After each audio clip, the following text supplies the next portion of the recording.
Hello viewers, welcome to my YouTube channel learn with Joy. তো আজকের ভিডিওতে আমি তোমাদের সাথে নবম শ্রেণীর প্রথম পর্যায়ক্রমিক মূল্যায়ন 2025 সালের জীবনবিজ্ঞানের প্রশ্নপত্র নিয়ে আলোচনা করব। তো তোমাদের ক্লাস 9 জীবনবিজ্ঞানের পরীক্ষা হচ্ছে 40 নম্বরের এবং সময় দেয় হচ্ছে 1 ঘন্টা 30 মিনিট। তো এই ভিডিওতে আমি তোমাদের সঙ্গে ক্লাস 9 ফার্স্ট ইউনিট টেস্টের জীবনবিজ্ঞানের পুরো সিলেবাস, নম্বর বিভাজন এবং একটা নমুনা প্রশ্নপত্র সেট পুরো উত্তর সহ আলোচনা করব। আর এই ভিডিওতে আমি যে প্রশ্নগুলো দেব তোমরা অবশ্যই সেগুলো ভালো করে পড়ে নেবে, কারণ এখান থেকে পরীক্ষায় আসার সম্ভাবনা কিন্তু প্রবল। তো চলো আমরা প্রথমে তোমাদের সিলেবাসটা দেখে নিই।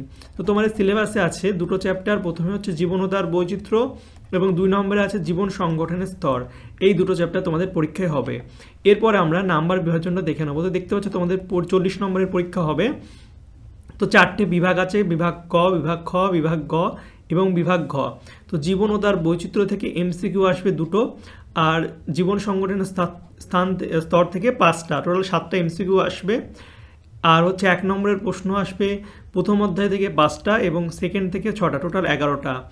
আর 2 নম্বরের প্রশ্ন এই চ্যাপ্টার থেকে, প্রথম চ্যাপ্টার থেকে 2টো এবং সেকেন্ড চ্যাপ্টার থেকে 4টে। এবং 5 নম্বরের প্রশ্ন হচ্ছে প্রথম চ্যাপ্টার থেকে 1টা, দ্বিতীয় চ্যাপ্টার থেকে 1টা। এই হচ্ছে তোমাদের 40 নম্বর। তো দেখতে পাচ্ছ জীবন ও তার বৈচিত্র্য থেকে টোটাল আসে 16 নম্বর, আর জীবন সংগঠনের স্তর থেকে 24 নম্বর, টোটাল 24 নম্বর। এবং তোমাদের যে বিভাগ কতে এমসিকিউ আছে এখানে কোনো অপশান দেবে না, অর্থাৎ 7টা দেবে, 7টাই করতে হবে। কিন্তু বিভাগ খতে তোমাদের 11টা করতে হবে, ঠিক আছে। এখান থেকে তোমাদের একটা প্রশ্ন এক্সট্রা থাকবে, অর্থাৎ 6টা থাকবে, এখান থেকে হচ্ছে একটা এক্সট্রা থাকবে, 7টা থাকবে। এই 7টা টোটাল 13টা থাকবে, 11টা করতে হবে। এবং সেম এখান থেকেও টোটাল তোমাদের 6টা করতে হবে, প্রতিটা চ্যাপ্টার থেকে একটা একটা করে প্রশ্ন বেশি থাকবে, ঠিক আছে। তো টোটাল তোমাদের 6টা করতে হবে। এবং এখান থেকেও প্রতিটা 5 নম্বরে কিন্তু বিকল্প প্রশ্ন দেওয়া থাকবে, 3 + 2 5 এমন ভাগ করে থাকবে। আমি তোমাদের প্রশ্নপত্র দেখাচ্ছি, তাহলে তোমরা ব্যাপারটা আরও ভালো করে বুঝতে পারবে। তো এর আগে আমি বলে দিই, তোমরা যদি আমার YouTube channel learn with Joy subscribe না করে থাকো তো অবশ্যই সাবস্ক্রাইব করে পাশের বেল আইকন টিপে দেবে এবং নোটিফিকেশনে গিয়ে অল করে দেবে। তাহলে আমি যখনই নতুন নতুন ভিডিও ছাড়বো তোমাদের কাছে সর্বপ্রথম নোটিফিকেশন চলে যাবে। তো চলো শুরু করি। তো দেখতে পাচ্ছ বিভাগ কতে আছে, একে দেখে সঠিক উত্তরটি নির্বাচন করো 1 × 7। তো প্রথমটা বলছে বায়োলজি শব্দটি প্রথম বনয়ন করেন। বায়োলজি শব্দটি প্রথম কে ব্যবহার করেন? এটা হচ্ছে ব্যবহার করেন হচ্ছেন ল্যামার্ক, ঠিক আছে।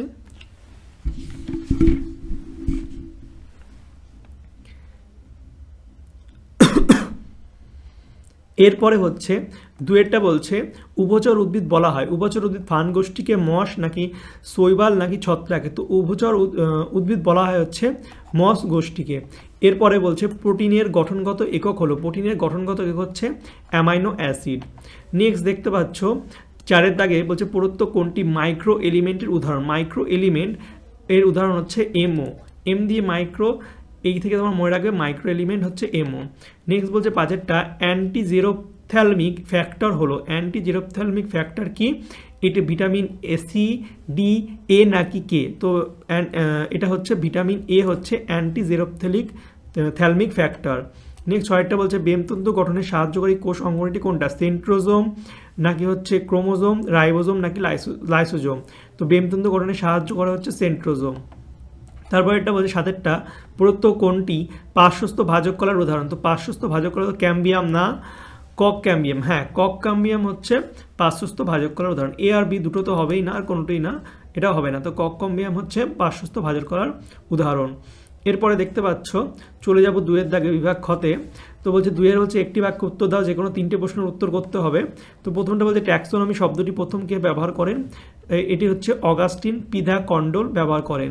নেক্সট 2এরটা বলছে কেঁচো কোন পর্বের প্রাণী? তো কেঁচো হচ্ছে অ্যানিলিডা পর্বের প্রাণী। নেক্সট বলছে গুয়ানিনের সঙ্গে সাইটোকাইনিন কয়টি হাইড্রোজেন বন্ধনী দ্বারা যুক্ত থাকে? তো এটা হচ্ছে উত্তরটা হচ্ছে 3টি বন্ধনী দ্বারা যুক্ত থাকে। তারপর একটা 4টা বলছে বায়ুগহ্বরযুক্ত প্যারেনকাইমাকে কি বলে? তো বায়ুগহ্বরযুক্ত প্যারেনকাইমাকে বলা হচ্ছে এরেনকাইমা।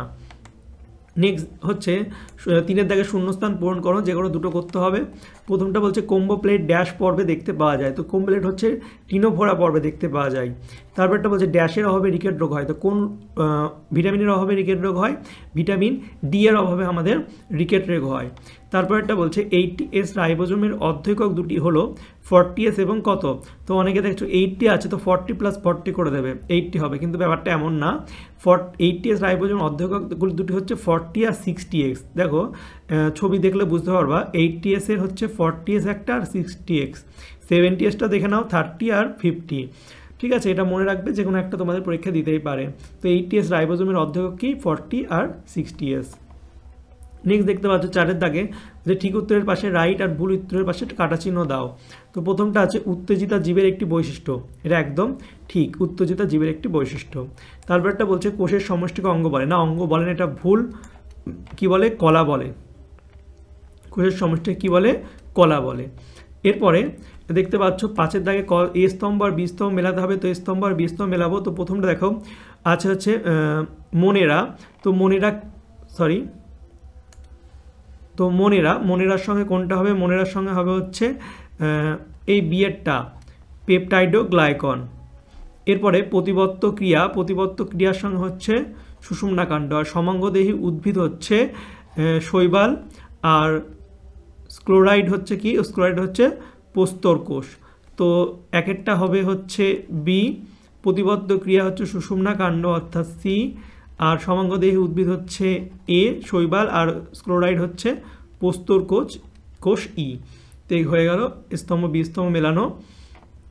এরপরে তোমাদের বিভাগ গতে 6-এর দাগে বলছে নিম্নলিখিত প্রশ্নগুলির সংক্ষিপ্ত দাও, যে কোনো 4টি করতে হবে। তো প্রথমটা হচ্ছে মাইক্রোস্ফিয়ার কি? তো মাইক্রোস্ফিয়ার হচ্ছে প্রোটিনয়েড অণু জলীয় মাধ্যমে সংযুক্ত হয়ে যে ক্ষুদ্র দ্বিলিপিড পর্দাবৃত্ত ক্ষুদ্র গঠন তৈরি করে তাকে মাইক্রোস্ফিয়ার বলে। তারপর একটা দেখতে পাচ্ছ 2-এরটা বলছে একবীজপত্রী ও দ্বিবীজপত্রী উদ্ভিদের মধ্যে প্রদত্ত বিষয়ে পার্থক্য লেখো। তো বীজপত্র আর পাতার শিরাবিন্যাস এই দুটো বিষয়ে পার্থক্য লিখতে হবে একবীজপত্রী আর দ্বিবীজপত্রী উদ্ভিদের মধ্যে। তো দেখো বিষয় হচ্ছে বীজপত্র। তো একবীজপত্রী উদ্ভিদে কিন্তু বীজে একটি মাত্র বীজপত্র থাকে, একবীজপত্রী, অর্থাৎ একটাই বীজ থাকে। আর দ্বিবীজপত্রী বীজে দুটি বীজপত্র থাকে। আর পাতার শিরাবিন্যাস কেমন? একবীজপত্রী হচ্ছে শিরাবিন্যাস সমান্তরাল, আর দ্বিবীজপত্রীর শিরাবিন্যাস হচ্ছে জালকাকার। এরপরে 3-এর দাগে দেখতে পাচ্ছ একাইনোমার্ডাটা পর্বের দুটি বৈশিষ্ট্য। একাইনোমার্ডাটা পর্বের দুটি বৈশিষ্ট্য লিখতে হবে।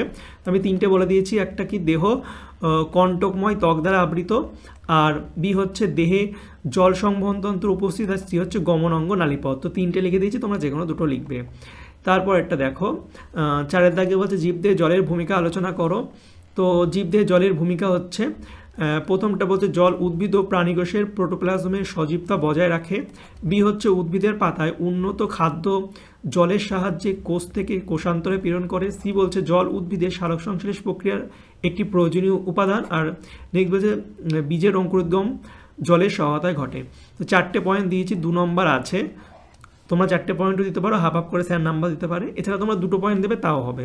তোমরা যদি পারো 4টে দেবে, না পারলে 2টোও লিখতে পারো।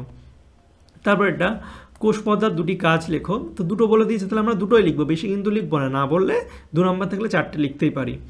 তো কোষ পর্দার কাজ দেখো। প্রথম কি? কোষ মধ্যস্থ সজীব অংশকে রক্ষা করে, অর্থাৎ কোষ যে পর্দা সেটা এই কোষ যে থাকে তার ভিতরে সজীব অংশ তাকে রক্ষা করে। আর হচ্ছে কোষান্তর ব্যাপন ও অভিস্রবণে সাহায্য করে, অর্থাৎ কোষের ভিতরে কিছু ঢুকবে বা বাইর হবে সেটাতে কিন্তু সাহায্য করে। তারপর এটা বলছে যোগ করার 2টি গঠনগত বৈশিষ্ট্য লেখো। তো যোগ করার গঠনগত বৈশিষ্ট্য কি? তো এটা এক্সট্রা পয়েন্ট হয়ে গেছে। একটা এ হচ্ছে এই কলার ভিত্তিপথে থাকে না, আর হচ্ছে এই কলার কোষ উপাদান অপেক্ষা ধাত্রের পরিমাণ কিন্তু বেশি থাকে। তো হয়ে গেল।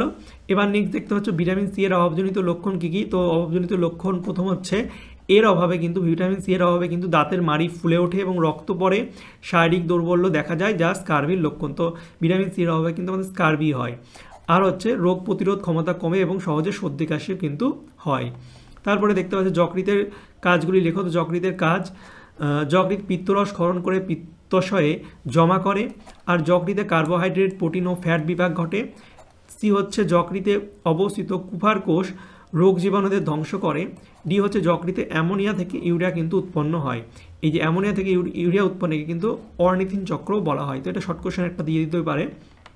তো হয়ে গেল আমাদের 2 নম্বরের প্রশ্ন বিভাগ ঘয়ে। 7-এর দাগে বলছে নিম্নলিখিত প্রশ্নের উত্তর দাও, বিকল্প প্রশ্নগুলি লক্ষণীয় 5 নম্বর করে। তো প্রথমটা হচ্ছে একটি নিউক্লিয়াসের পরিচ্ছন্ন চিত্র অঙ্কন করে যে কোনো 4টি অংশ চিহ্নিত করো। তো ছবি আঁকায় 3 আর 4টি অংশ চিহ্নিত করায় হাফ করে 2 নম্বর, টোটাল 5। তো দেখতে পাচ্ছ তোমরা এই ছবিটা এঁকে দেবে এবং যে কোনো 4টি অংশ চিহ্নিত করে দেবে। আর এর বলছে একটি মাইটোকন্ড্রিয়ার পরিচ্ছন্ন চিত্র অঙ্কন করে 4টি অংশ সেম 3 আর 2। তো মাইটোকন্ড্রিয়ার চিত্রটা তোমরা এইভাবে আঁকবে, যে কোনো 4টি অংশ চিহ্নিত করে দেবে। ঠিক আছে, তো আমি মেন 4টে পয়েন্ট বলে দিচ্ছি। তোমরা যেমন নিউক্লিয়াস, ঠিক আছে, নিউক্লিয়াস বা তোমরা হচ্ছে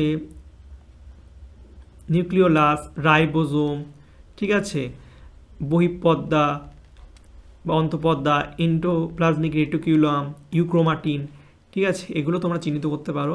আর মাইটোকন্ড্রিয়ার ক্ষেত্রে যেমন রাইবোজোম, ঠিক আছে, ক্রিস্টি, তারপর হচ্ছে পারসনের অর্ধেকক ধাত্র, এই 4টে অংশ চিহ্নিত করতে পারো, ইম্পর্টেন্ট এগুলো। এরপরে দেখতে পাচ্ছ বলছে দ্বিপদ নামকরণের যে কোনো 3টি নিয়ম উল্লেখ করো, মনেরা এবং প্রতিষ্ঠার 2টি পার্থক্য লেখো। 3 + 2। তো দ্বিপদ নামকরণের নিয়মাবলী দেখে নাও, অনেকগুলো নিয়মাবলী আছে, তো 3টি লিখতে বলেছে, আমরা 3টি লিখবো। কোনো গোত্রের অন্তর্ভুক্ত একাধিক গণ বা একই গণের অন্তর্ভুক্ত একাধিক প্রজাতির নাম ভিন্ন থাকে। বি বলছে একটি মাত্র ল্যাটিন ভাষায় নামকরণ করতে হবে, অন্য ভাষায় নামকরণ সিদ্ধ নয়। সি বলছে কোনো একটি প্রজাতির নাম দ্বিপদযুক্ত হবে এবং উপপ্রজাতির নাম ত্রিপদযুক্ত হবে। তারপর এটা বলছে মনের ও প্রতিষ্ঠার 2টি পার্থক্য দেখে নাও। তো মনের আর প্রতিষ্ঠার পার্থক্য হচ্ছে কোষের প্রকারে হচ্ছে, এটা হচ্ছে মনের হচ্ছে প্রোক্যারিওটিক টাইপের এবং প্রতিষ্ঠা হচ্ছে ইউক্যারিওটিক।